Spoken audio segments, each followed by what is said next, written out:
Hello students of Standard 9. DAV Moyle Public School welcomes you all in e-learning class. This is your social science teacher Nitin Pushpatode. Students, today's topic is unemployment. In the previous online session, we learned about the asset, liability, classification of activities in various sectors, and quality of education. About that, we learned in the previous online session. So students, today we will study about the unemployment.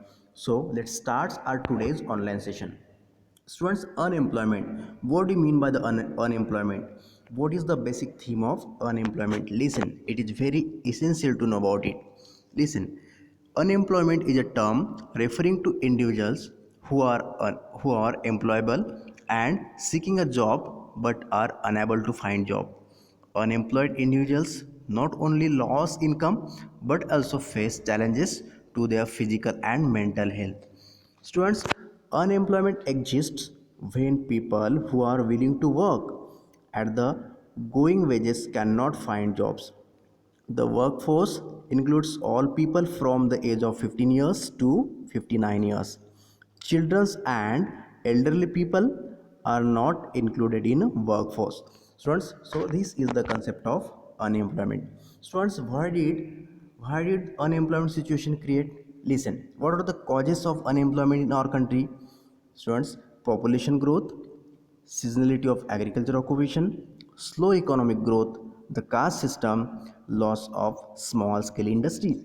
These are the causes of unemployment. These are the reasons of unemployment in our country. Students, next, types of unemployment. That means, what are the types of unemployment? What is the nature of unemployment in India? Listen, in the case of India, there is unemployment in both rural and urban areas. In rural areas, there is a seasonal and disguised unemployment. Urban areas have a mostly educated unemployment. Okay, first of all, students, seasonal unemployment. What do you mean by the seasonal unemployment? Listen, it happens when people are not able to find jobs during some months of the year. For example, people dependent upon agriculture. So this is called the seasonal unemployment. Student, farming, tourism, retailing. These are the examples of seasonal unemployment. Next type is disguised unemployment. What do you mean by?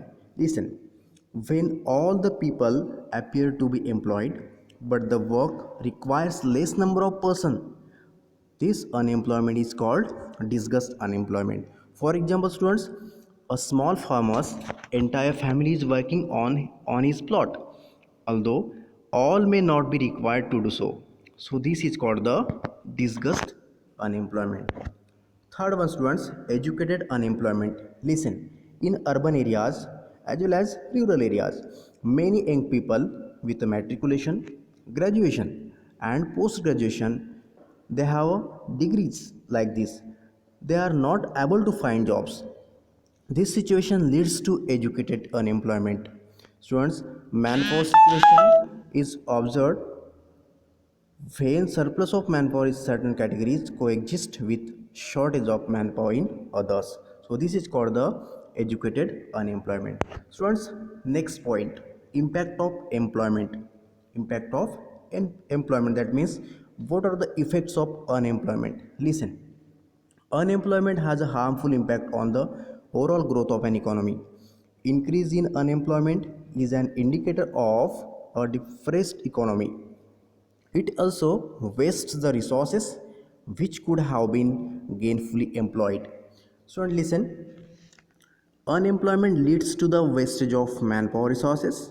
Second, feelings of hopelessness and despair occurs among the youth. Unemployment tends to increase economic overload. The dependence of unemployment on the working population increases. The quality of life of an individual as well as society is adversely affected. There is a general decline in health status and rising withdrawal from the school system. So these are the impacts of unemployment. These are the effects of unemployment.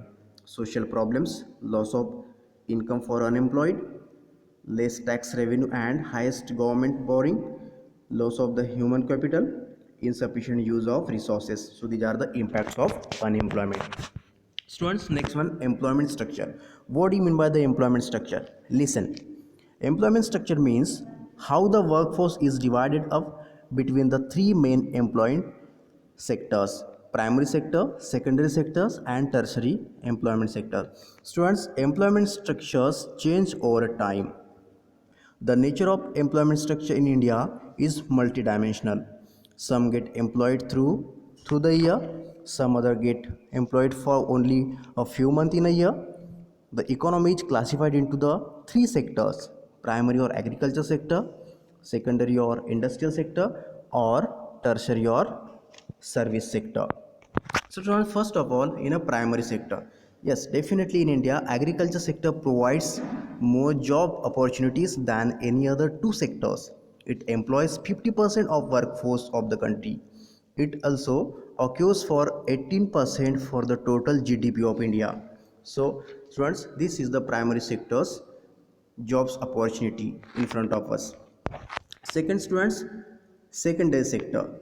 Secondary say all the manufacturing processes and construction activities are included in the sector of secondary. Okay, students, in the picture you are seeing, this is the picture, that means tailoring work is going on. So this included in a secondary sector.